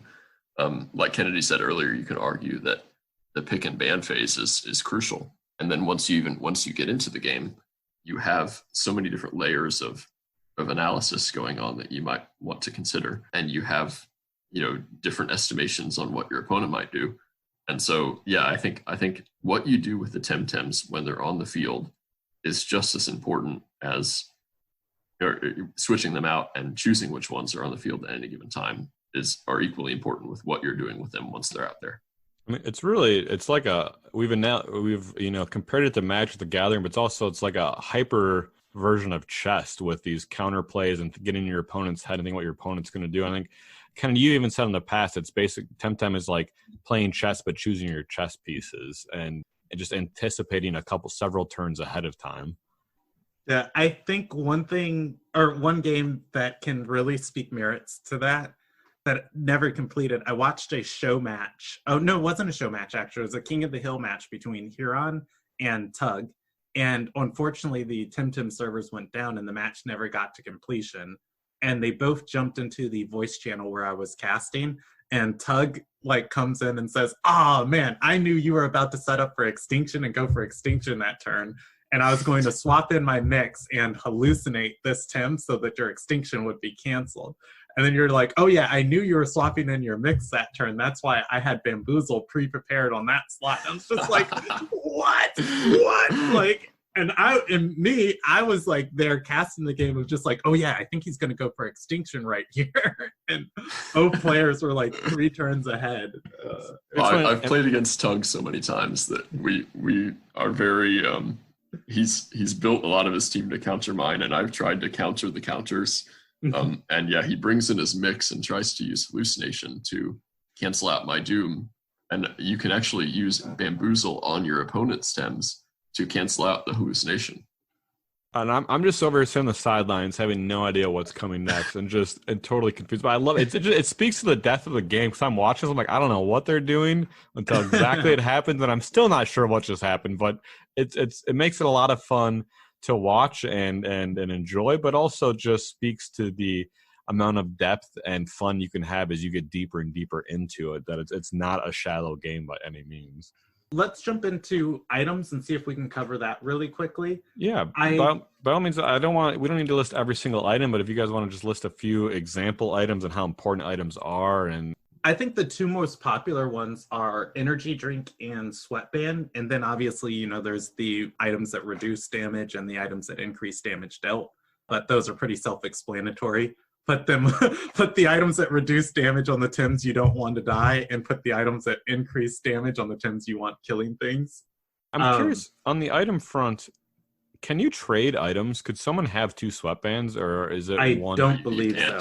Okay. Yeah. So it's very important that we'll you guys go ahead and tell them what these items do in a second, but it's important to understand that sweatband is such a strong item, but you can only give it to one of your 8 Temtems. So just like you're already thinking about what your Temtem team's going to be in type matchups and coverage and roles, but on top of all of that, you also have to allocate the resources of your 8 items and pick what they're going to be. So it's just another layer on top of this cake. I'll take sweatband since I'm a little bit more familiar with it, and Heron, you can explain energy drink because I have no idea how to properly make use of energy drink. So sweatband is an item that when your Temtem is holding it, they restore 15% of their maximum stamina at the top of each turn. Ideally, you want to, most of the time you see sweatbands be given to sweepers. Mix is a very good user of sweatband. Gaialis is another one that's a really good user of sweatband. And what sweatband allows is for your Temtem to stay out on the field longer and consistently be useful because they have the stamina to keep throwing out moves. There are some really cool strategies with putting sweatband on your Pigapet and letting your Pigapet have nearly infinite amounts of energy or stamina to bamboozle anything it wants each turn to just give it staying power. But most of the time, you put sweatband on a Temtem that your strategy kind of revolves around and that they're going to be out on the field for a long period of time. I agree that sweatband is a very crucial item and can really extend your staying power of your sweepers. And as far as energy drink goes, I think it's a very useful item as well, especially if sleep becomes a more meta strategy. I think that it's good because if you're running a sleep team, for instance, you will often know which other Tem is on the field other than your Tem that's inflicting sleep, say with a relax that puts all Tems on the battlefield to sleep. And you can bring in your energy drink Tem either when you expect your opponents are going to cast a sleep move or when you yourself are going to cast a sleep move on your team. So yeah, it is a very flexible item and it can be very useful. There are 2 other items that I think are really interesting and that have a lot of application in the competitive scene. And these are the snare and Shuin's horn. So the snare is a really cool one because you can disable your opponent's gear when they attack the opponent or the Temtem that's wearing the snare. And especially in a best out of 3 match, you might know which of your opponent's Temtems have which gear, and you will know which ones you want them to not have that gear anymore. So you can switch in your snare Tem strategically to prevent, to cancel out that gear. So that can be very useful. And also I really like Shuin's horn. It's a really unique item. And I think it's especially useful in a Tem like Two Vine that has this random noxious If I bomb could move. interrupt for 1 second. Yeah, absolutely. We talked about these items before, but just for anyone who doesn't remember, Shuin's Horn is an item that turns any toxic type move into a water type move when the Temtem uses it. And if the Temtem's a water type, it'll get a stab bonus, same type attack bonus from using it. Which I gotta say, it's such a item out of left field to change Temtem's type moves like that. I mean, I love it. I love that angle and that wrench they've thrown in it. I'm curious if they're going to add more items in the future that change types or type moves or manipulate that. I imagine they will at some point, but it's like you said, it's such a unique item. But go ahead here and tell us more about it, or how to use it. Yeah, how you use it. Like you guys said, it's got it's completely unlike any other item in the game in the sense that it completely changes the one type attack into a different type attack. Some Tems have random moves, like Two Vine has Noxious Bomb, which is very uncharacteristic of a Crystal Wind type Temtem, but he has this random toxic move. But if you have a Shuine's Horn on Two Vine, he can he can damage some of his counter types. So like fire is one type that is strong against Two Vine. By using Shuine's Horn on Two Vine, you can inflict water damage on fire Tems, and they often don't expect it either because they see, this is a Crystal Wind type. He's not going to deal water damage, but then he comes out of nowhere and does. And let's jump into other tips and any recommendation for like newer competitive players. And I'm putting you on the spot here, but if you had to think of, and Kenny, maybe you can jump into whatever one of you thinks of it first, is just in general, what's your one tip or pointer or recommendation for someone new to keep in mind, or to, if they're maybe intimidated, to get over that hump and start getting involved and testing the waters on this? Yeah, I think you raised a really good point, because I think Temtem, especially when you first start getting in the competitive scene, or when you say you first start breeding, or you first get on Discord and see all these hardcore players, it does seem very intimidating. And there are definitely a lot of people who are very invested in it. The biggest advice that I can give to a new player is to be patient with yourself. And also, I think it's important to not just look at what, say, the quote unquote pros are doing and think, what can I bring to the scene that's a bit different? Because I think that often in games, any game, Temtem included, people will look at, say, what the top players are playing, and they'll produce a carbon copy of that person's team, and they'll do everything the exact same as them. And I think that as a new player, I think it's important to approach the game with fresh eyes and think, what seems good? What can I experiment with? What can I try that no one else has done? And I think that's at least for me, the real fun in the game is exploring these options that say, people might not even consider. I will 100% agree with that. Surprise and not knowing your opponent's strategy can lead you to so many victories. One tip I think I will throw in is, I say mine is keep in mind synergies. If you don't know if you're trying to build your first competitive team, I say pick your 3 favorite Temtem and then just go through their move list. And if you don't know how to fill out the rest of your team, just see what moves they have that synergize with other Tem, and then grab Temtem of that type that you like. And that could help you make a pretty cool team. Whereas, when you have a move that's very prevalent is Urushalol, or however you say it, when you have that move and it's just this toxic Tem that has this move is our Loali, let's say Loali learns that move too. Loali is just one of my favorite Tems and I like doing it. I like, having Loali on the field. And it's if you pair Loali with a toxic type now, Urushalol deals 4 ticks of poison, which is 50% of a Temtem's HP, which is devastating. And your team just gets that much better when you actually play into some of those synergies. And also, one thing I'll add to this is, I know a lot of players are probably, trying to get all of those perfect SV Temtems and breeding and granting money to make them before they start battling. And by all means, that's a good way to min max. But just remember two things. One, that the ranked queue that Crema is going to put into the game itself will auto level up your Temtem.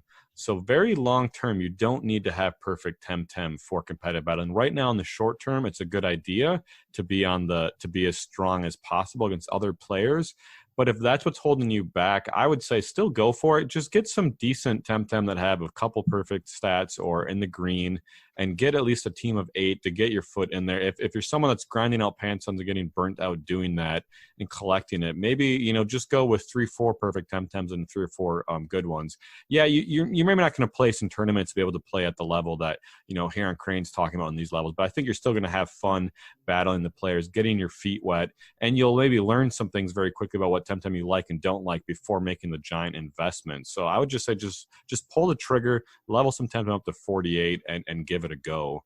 I mean, what do you guys think? Is it a hard stop if someone doesn't have a perfect SV Temtem? I would say in that category, breed checks are your biggest friend. Just like go to the Temtem marketplace. Oh, and they're so cheap. A 5 out of 7 Temtem costs a couple thousand Pansuns. A 6 or 7 out of 7 Temtem costs 20, 30, 40,000 Temtem. You can buy 8 breed jacks with 5 out of 7 Temtem for 10 or 15,000 Pansuns, which you can farm in an hour or two. I mentioned I was running a couple of my Tems in my team off-centered of what they're supposed to be.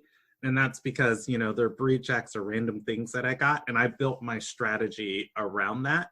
And it's all about strategy and prediction and play. So my Anahir, I mentioned Anahir, like when anybody sees an Anahir come to the field, they are going to assume that it's there to, punish any Crystal Tims. And Crystal Tims cannot do anything against a perfect Anahir. It's just such a tanky monster. My Anahir has trauma. It's a breed jack, which is the bad ability. I got it for 2K. But when it switches to the field, every Crystal Tim instantly switches out. And that's all I need it to do. And then same thing with my Gaialis. My Gaialis does not have a perfect HP stat. It was also a breed jack that I got for about 4K. But whenever anybody sees my Gaialis, they assume heat up on turn 1. And that it's going to start sweeping, but I don't even use it for that. It's just there for other things. So take what you have available and build a strategy around what's in front of you. And again, if you don't know how to build a strategy, just pair Temtems with good synergies and see where you land. All right, you guys got Heron, Kennedy, any closing thoughts, other tips, any last points you want to cover, get over to address here? I mean, I think that we've pretty much covered everything that I wanted to bring up, but I just, again, I want to reiterate to new players to not get discouraged and to not feel as if, like, for instance, you need to have the most expensive Tems out there. I think that there is there are a lot of Tems that are very underrated and can be made good. And I think that there is a lot of potential for, in the future for, say, these Tems that are really cheap right now to become a lot better when the new islands are released or new moves are released. So yeah, please, if you have a Tem that you like, and you don't let anyone tell you different, go with that. And, I think that there is a lot of shifting. The sands are shifting in the meta, and they always will be. So don't get discouraged by people telling you that say, your Tem isn't good enough to play in competitive scene. I can't endorse that message enough. I think it's really important that if you have a favorite Temtem and it's not at the top of a tier list that you may have found online, don't worry about that. Still play with it. Build your team around it. The game is early enough that there's so much room for exploration, and you're going to do fine if you're intelligent and you make synergies and your own strategies up. Play with the Temtem you want to. Unless you're really trying to get final place in a tournament, which some players are that type of player, but not everyone has to be. So I agree 100%. Kennedy, closing thoughts for you on battling and PvP? Closing thoughts on battling and PvP. At me on Twitter. Let's fight. Temtem up if you think you're bad. No, I'm kidding. I agree with Heron Crane. Find a Temtem you love. Don't let anyone tell you different. Build a team around it. We've equipped you with a bunch of knowledge. Find some sort of matchmaking inside the game, Temporium GG, and just have fun. Like, it's an MMO. Hang out with people, battle, talk about them. When you get got, you learn how to get better. So get got a bunch, or, go and do the gotting. So, Heron, you think about if you want to plug yourself on or online, because I'm dropping you on this, but Kennedy, where can people find more of you if they want to online? Yeah, definitely. You can find me on all social media as Pres B Kennedy, PresBkennedy. I run a YouTube channel where I live stream D&D. You can find that by the same name. I beat President Kennedy in search results, just super cool. You always like to brag about that. I love it. I do. When I broke 150 subscribers, it was the best day of my life. And then finally, I shoutcast Tim Tournament on a Discord and with a group of people called Temporium. You can Google search Temporium GG and find their website. Join our Discord, and we do Saturdays on every tournament. We do tournaments every Saturday, and we're starting a Sunday tournament too.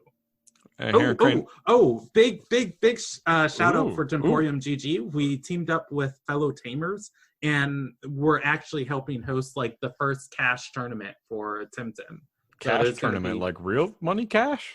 Euros. I don't know if it counts as real money. I don't What's know the how prize? Do you know what the prizes are off the top of your head?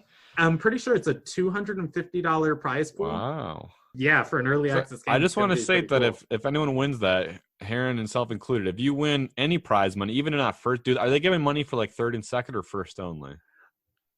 You would think I would have more information. Okay, on well, this. that's all I'm saying is if you win any money for this, you'll be the first official professional Temp player. Because if you make money, you're a professional. So if you want to be the first professional player, or whoever it's going to be, whoever wins that tournament, so look forward to that. Is there a way to get? How can people sign up? Or how do they get involved? Can anyone play it, or is it invite only? Well, by the time this goes out, the tournament's actually going to be happening Saturday morning.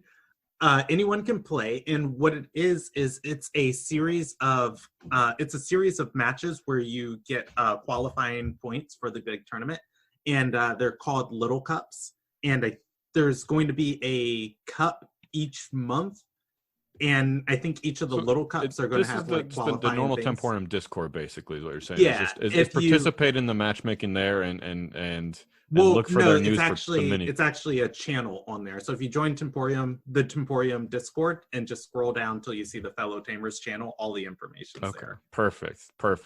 Heron Crane, what about you? Do you got anything you want to plug or yourself anywhere online? I'm kind of new to the casting scene, and I'm also new to broadcasting and getting my name out there in this sense. I'm also trying to do a PhD at the same time as this. So there's a lot of juggling at the moment going on, but I guess, yeah, I mean, you can find me on Discord, Heron Crane, same name as you see. And I'm also a member of the Temporium Discord that Kennedy mentioned. See, I like that. You're coming on here. You don't have anything to plug. Completely selfless opinions on the show. Yeah, Kennedy, you should be ashamed of yourself. Well, Heron actually messaged me and was just like, "Hey, would it be cool if I came on the podcast and talked strategy?" And it's like, heck yes. Heck yes. Yeah, so. I love getting some other people on here, and I hope to have you back in the future, and I hope to have some other guests on as well. Real quick before we let it go, what are you getting a PhD in? Yeah, so it's interesting. I study environmental sociology. So this is and philosophy. So I look at how people see the environment and how they treat it. I'm really interested in conservation, and so it's a bit ironic that I like to play a game about capturing animals unwillingly and putting them in cards and making them fight. That's awesome. But yeah, no, it's a good pastime for me, and I enjoy my work and I enjoy to play as well. And so it's just, I think in life you got to find what makes you happy, and lately for me that's this game, and it's been good. Oh, that's great to hear, and it's a great way to live life. So, listen, I want to thank everyone. I want to thank both of you for coming on. The show's on YouTube. Don't forget, if you're watching this on YouTube, hit that subscribe button. If you're listening to the podcast version, give us 5 stars on iTunes. Thank you so much, everyone. Until next time.